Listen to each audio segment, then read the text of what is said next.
Well, we'll turn to the word together and we'll read from Mathew 21. It'll be on the screen, but it'd be much better for you to have your Bibles in front of you, as always. And I'll read from verses 1 to 11. Mathew 21 then.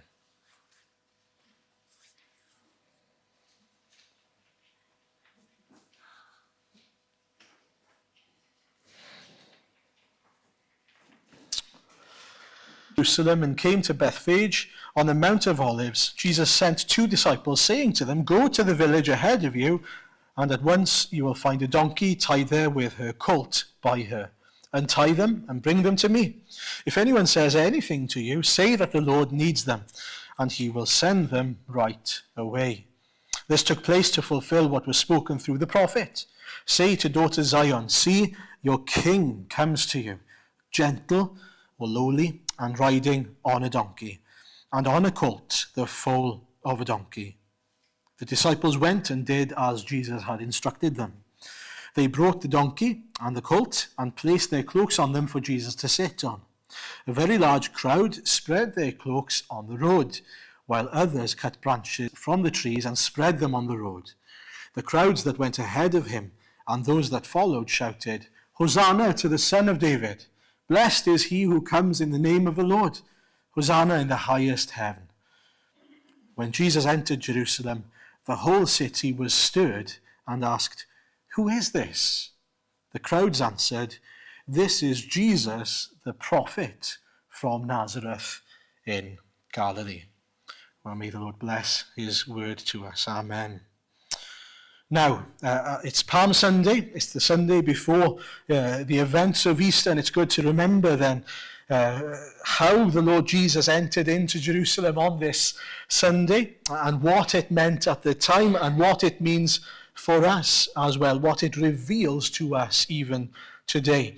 Just for context, flick back in your Bibles to Matthew 20 and you will see there that Jesus has been already sort of laying out the plan that is meant to be, that will be happening, that is at work. Just before this, he has predicted his death for not the first time, not the second time, but the third time. And obviously, they must have gotten the point now, mustn't they? Well, actually, no, they are still blind as bats, it seems, to what the purposes of God and Christ are.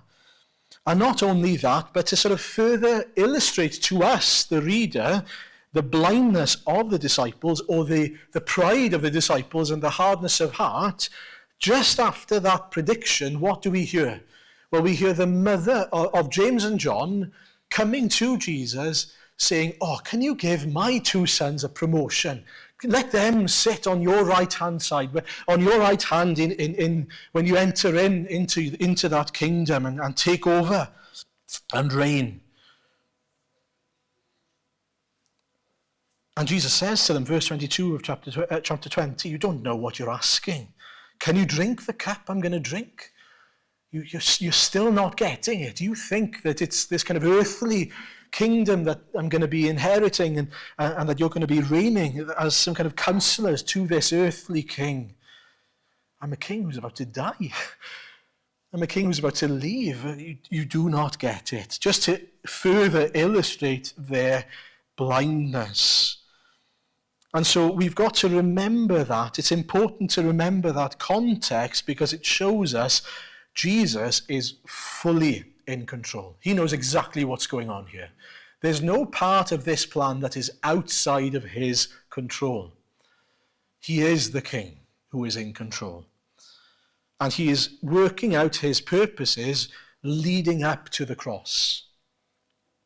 He knows what needs to happen. But these people are still so unaware. There are missing pieces to the puzzle as far as they're concerned. They still do not get it. And we'll come to see why that matters later on. Now then, as Jesus goes about his work in chapter 21, now what does he do? Well, look at verses 1 to 3. He tells the disciples, "Go to the village ahead of you, and at once you will find a donkey tied there." His plan is quite simple. He goes into Jerusalem and he does it on a donkey and a colt then. And that to us doesn't mean really much of anything. It's not really a sign of anything in these days. Well, it would be quite weird if someone did that in Carmarthen, but I don't think it would, be of much significance to us. But what does it mean in these days? Well, it was a fulfillment of a prophecy. And that's important. Firstly, it tells us something about Jesus. He knows all of Scripture. He knows all of Scripture, and he knows that they are talking about him. And he knows in order for people to be able to identify him, those things need to be fulfilled. Have you ever been in a situation where you haven't met someone before, so you don't know what they look, and you need to meet up with them, and you go, right, we'll meet up at Tesco's car park or whatever, other shops are available, and you say, I'll be in a gold car, I'll be wearing a pink hat, and I'll have a yellow tulip in my hand, right? Whatever, doesn't matter what. And those are the things that you are to identify that person by. And it's going to be quite clear, because it's not usual that someone turns up in a gold car with a pink hat and a yellow tulip. Well done, good. Someone's listening? A yellow tulip. And yet, that's exactly what Jesus is doing in Scripture. He gives us these breadcrumbs, these signs to identify him by when he comes.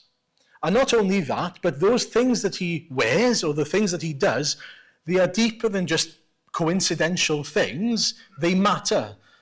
So much like if someone turns up in a gold car with a pink hat, it tells you something about them, doesn't it? They're not shy. They're not sort of trying to hide. They are people who want to be seen. They are bright. They are bold. In the same way, the things that Jesus did, the things that we are to identify him by, tell us something about Jesus' nature. They tell us something about himself. And throughout Scripture, we have these small little signs, or sometimes bigger signs. He will be born into David's line, a royal descendant. He'll be a priest as well as a king. He will be a man of sorrows. He will be a sacrifice of atonement for sin. He will be born in Bethlehem. All these small signs telling us something, not only to identify him by, but to show us something of his nature, to get to know him, who he is, what he is like. Psalm 2, for example, verse 6 onwards, he says, I have installed my king on Zion, my holy mountain. I will proclaim the Lord's decree. He said to me, you are my son. Today I have become your father. Ask me, and I will make the nations your inheritance, to the ends of the earth your possession. You will break them with a rod of iron. You will dash them to pieces like pottery. Therefore, you kings, be wise, be warned, you rulers of the earth. Serve the Lord with fear and celebrate his rule with trembling. Kiss his son, or he will be angry, and your way will lead to your destruction, for his wrath can flare up in a moment. Blessed are all who take refuge in him. And then you've got Zechariah 9, which is the whole point of these signs for us in Matthew 21. If you take a look at verses 4 to 5, what does it tell us? This took place to fulfill what was spoken through the prophet. Say to daughter Zion, see, your king comes to you, gentle and riding on a donkey, and on a colt, the foal of a donkey. In other words, it doesn't just identify Jesus, but it identifies Jesus as a king, as the king, your king, who is coming to you.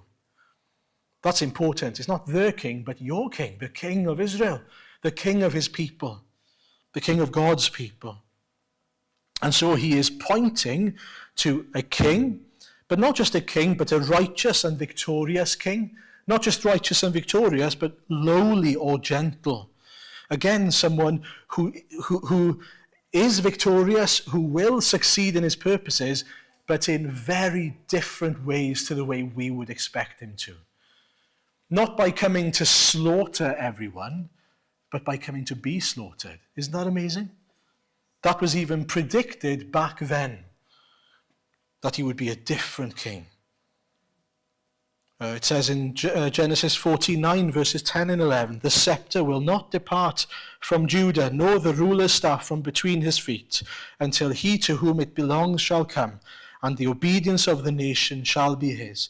He will tether his donkey to a vine, his colt to the choicest branch. He will wash his garments in wine, his robes in the blood of grapes. This is your king, and he will come in this way. This is how you are to identify your king. And as the people of in Genesis, or even the people of Zechariah's day would have read that, they'd have gone, I'm sorry, Zechariah, did the Lord just say donkey? Because that doesn't make sense to me. A warrior, a king, comes in on a mighty steed, a horse, not a donkey. That doesn't make sense. Can you imagine the enemy? What would he be doing as you come in on a donkey? They'd be laughing at you. Thinking, who's this joker? Who's this guy? Coming in on a donkey? What's intimidating about that? Can you imagine it? Can you try and picture it in your mind? A king coming in on a donkey rather than on a horse? Not to wage war. It's almost as if this king is coming in like a lamb being led to the slaughter. And that's the point.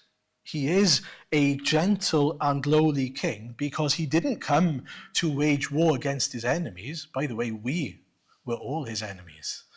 Praise the Lord that he didn't come to wage war against us. Rather, he came to redeem us.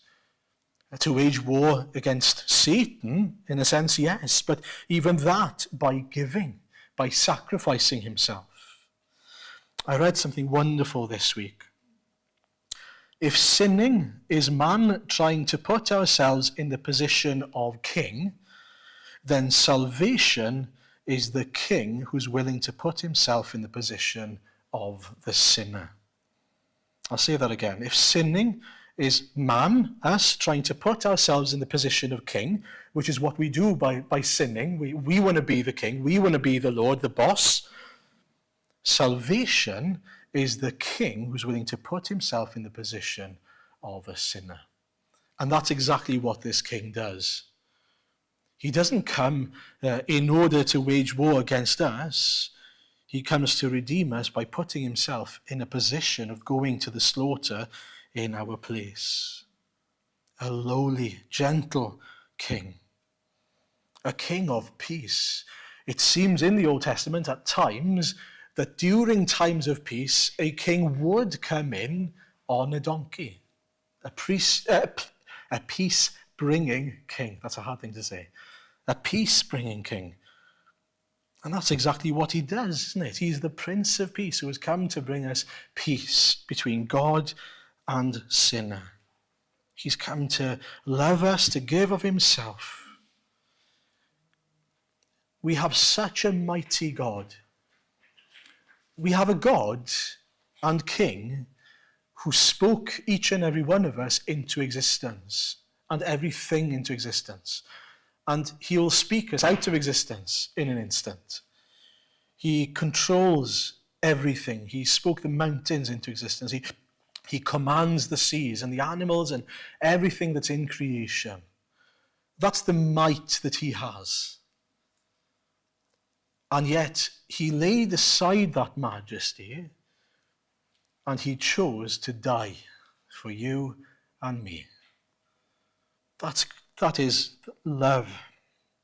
That is willingness to sacrifice, to redeem his people. And what's astonishing is that at first glance, people seem to get it, don't they?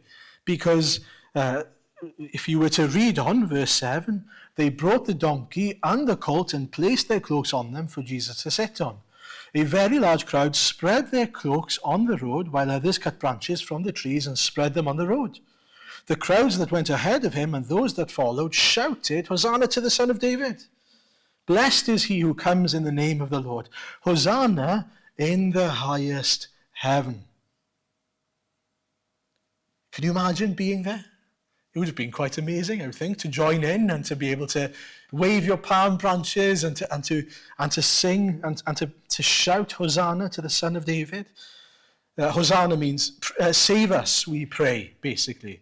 And it was something you would say to a king. So it's as if they're saying, King Jesus, save us. You've come to save us. Blessed is he who comes in the name of the Lord. This is the anointed one of God. Hosanna in the highest heaven. Save us, Lord, from heaven. Do they understand? Do they understand what Jesus was about to do? No.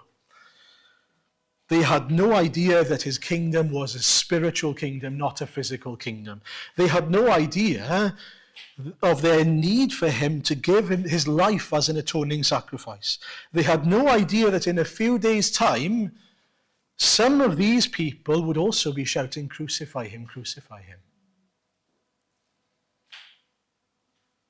The crowd is fickle. They're exclaiming and they're shouting truths. And yet, there are missing pieces here. Now, how do we know that? Well, in all this stirring up, there's a question asked. People were asking, who is this? Who is this Jesus? And what do they say? This is Jesus, the prophet from Nazareth in Galilee. Now, what they say is absolutely true. He is a prophet and he is from Galilee.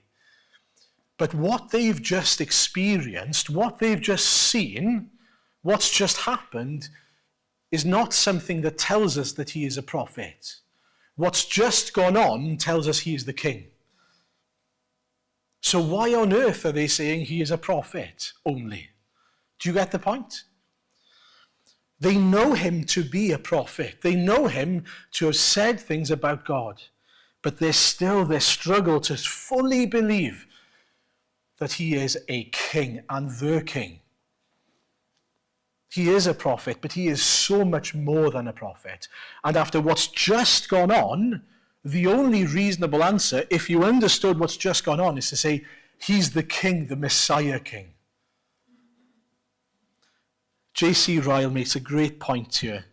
The biggest challenge for the Jews was that for someone to be a prophet, priest, and king, they thought was impossible. Because a priest had to be from the tribe of Levi, and for someone who is to be a king from the tribe of Judah. And then to be a prophet as well was another difficulty, because according to John 7, people were saying that no prophet can come from Galilee. Do you get the point? So basically they were saying that this is not possible for Jesus to be three in one. But if you were to turn to Hebrews 7, the author of the letter to the Hebrews tells us, from verse 15 onwards, what we have said is even more clear. If another priest like Melchizedek appears, one who has become a priest not on the basis of a regulation as to his ancestry, who he is related to, but on the basis of power of an indestructible life. For it is declared, you are a priest forever in the order of Melchizedek. Now, what on earth is all that about, you may ask? To try to simplify, back in Genesis 14, Abraham comes across this guy, Melchizedek. This is before Levi even existed, the priest, and the Levitical tribe then. And it says in Genesis 14, Melchizedek, king of Salem, brought out bread and wine. He was a priest of God Most High, and he blessed Abram. And he blesses him, and then Abram gives 1/10 of his belongings to Melchizedek. So in other words, there's this priest that's provided by God to Abraham, and he acts and serves as a priest there and then. And then there's a prophecy in Psalm 110. You can turn to it if you want. And in there, it says in verse 4, the Lord has sworn and will not change his mind. You are a priest forever in the order of Melchizedek. And so we come to learn that actually it's not that hard for Jesus to be both prophet, prophet, priest, and king, because he's not a priest like Levi. He is a priest in the order of Melchizedek. In other words, like him. So he's not like Levi in that he is a priest by family line, but he is a priest in that he precedes that. He comes before all of that. He is in the order of Melchizedek. He is chosen by God, not because of who he is related to, but because God has installed him as a priest. And the problem is that they couldn't see all of this. Why? They were blind. Going back to chapter 20 of Matthew, they were blind. And in 21, even after this revelation, they were still truly blind to the fullness of who Jesus is. Why? Because they needed the Holy Spirit. They needed, as we heard this morning, the Holy Spirit to open their eyes to the fullness of who Jesus is. Without him, we will never grasp. Although it's right there in front of us in the Word, we will still never grasp it without the help of the Holy Spirit. Fact. There are people who study and study and study the Scriptures, but they still don't come to see that. They still don't come to see that Jesus is Lord, that he is prophet, priest, and king. He is the ultimate prophet in that not only is he a bringer of God's word, but he is God's word incarnate. God's the word in flesh. He is the ultimate high priest who not only comes and he stands before his people and he atones on their behalf, but he's also the atonement for sin. He is the ultimate king who laid aside his majesty and he suffered in our place, only to be exalted and sitting at the right hand of the Father. Have you seen who Jesus truly is? Have you bent the knee and have you come to worship him as your king? He is both the gentle, lowly king, but he also reigns victorious.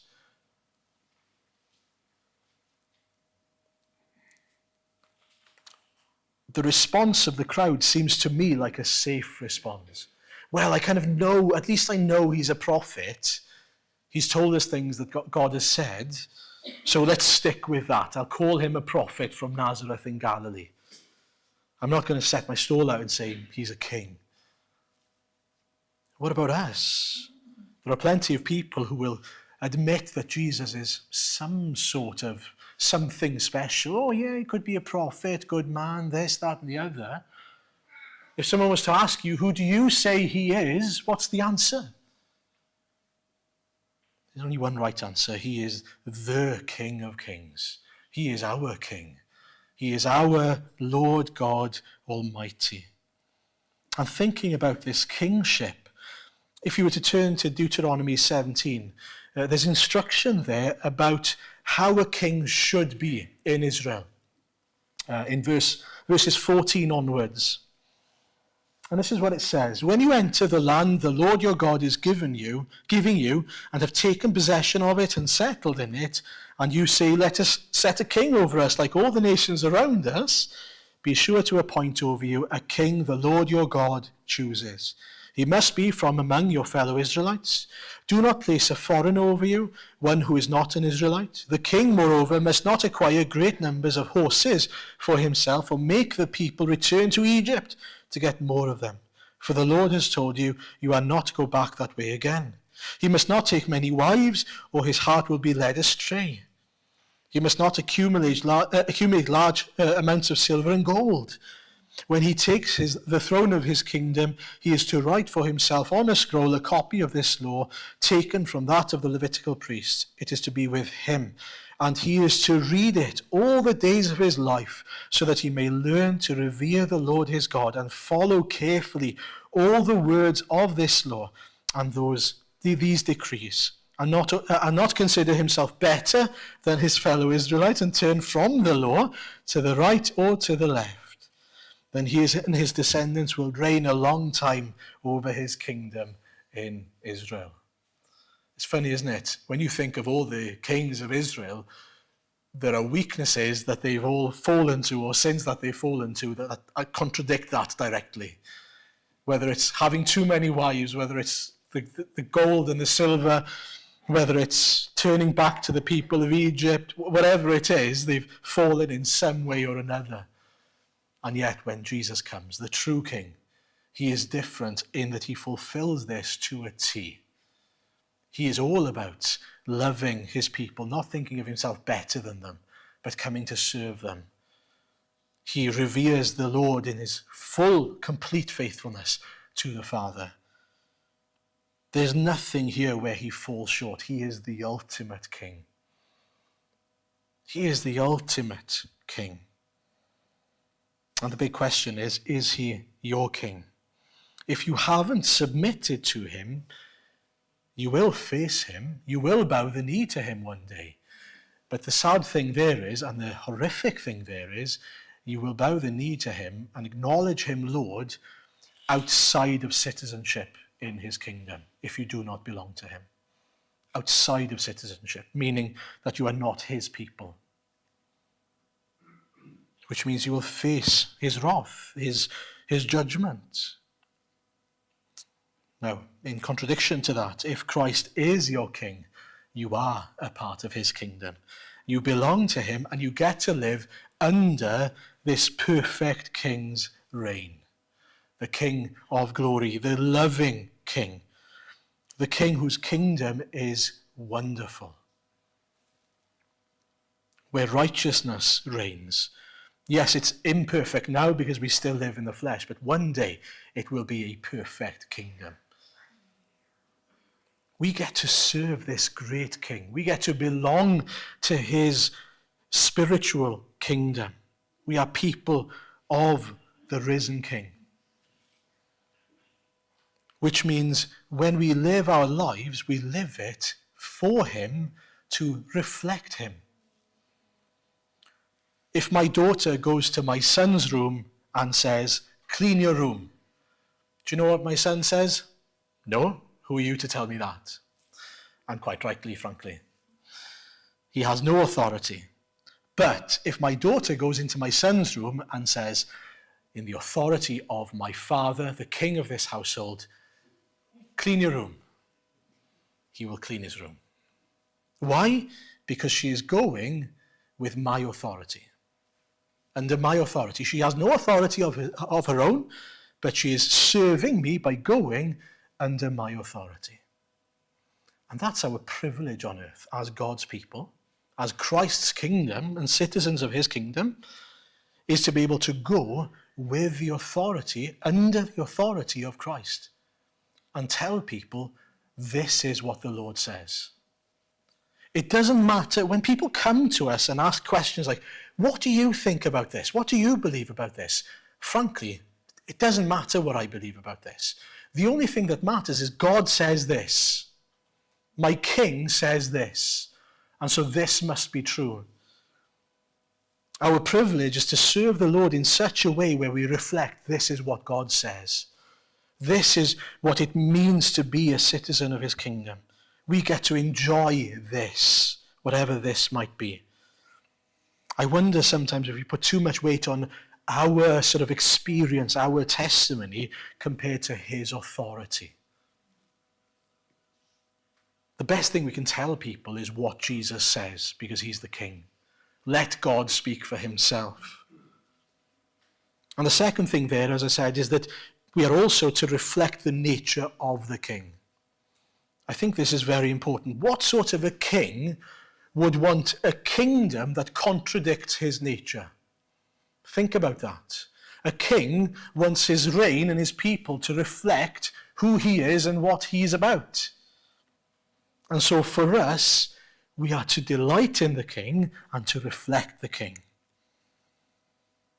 What does that mean? Well, to not think of ourselves as better than others, but to serve them in love, as Christ did for us.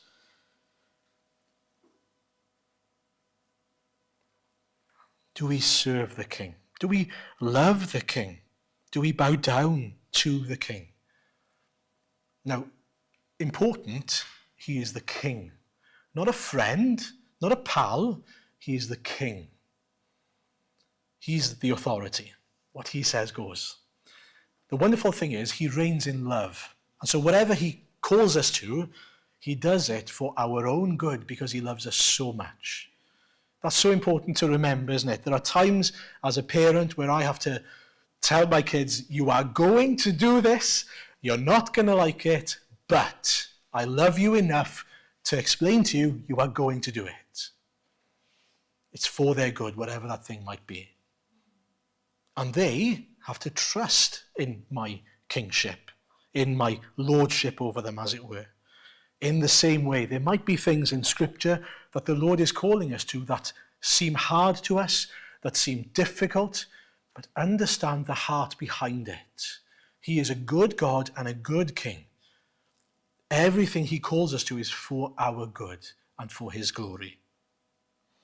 To close very quickly, there's also mention of palm trees in the passage. And I just wanted to finish with this, something that struck me. As they come along, they cut branches from the trees and they spread them on the road. That's why we call it Palm Sunday.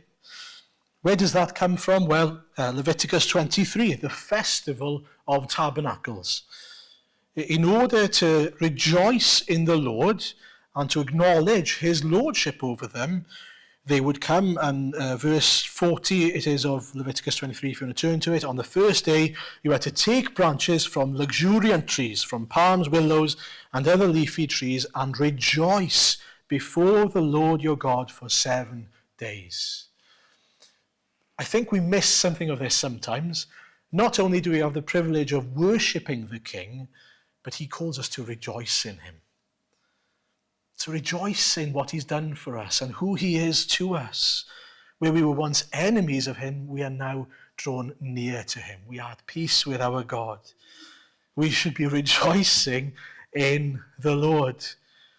And we are pointed forward to, that's exactly what we're going to be doing in heaven. In Revelation 7, verse 9 to 10, it tells us, "After this I looked, and there before me was a great multitude that no one could count, from every nation, tribe, people, and language, standing before the throne and before the Lamb.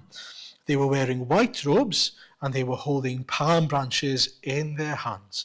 And they cried out in a loud voice, 'Salvation belongs to our God who sits on the throne and to the Lamb.'" But we don't need to wait until then to be rejoicing before the Lamb, do we? We can rejoice now in who the Lord is and what he has done for us. Will you be there? Will you be there? Singing, shouting, crying out, "Salvation belongs to our God." Can you say he is our God, my God? Are you dressed in white?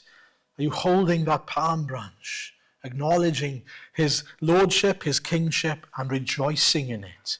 Because he has saved you and he's loved you with such a wonderful eternal love. If not, come to him. Bow the knee. Submit to the King of Kings. Amen.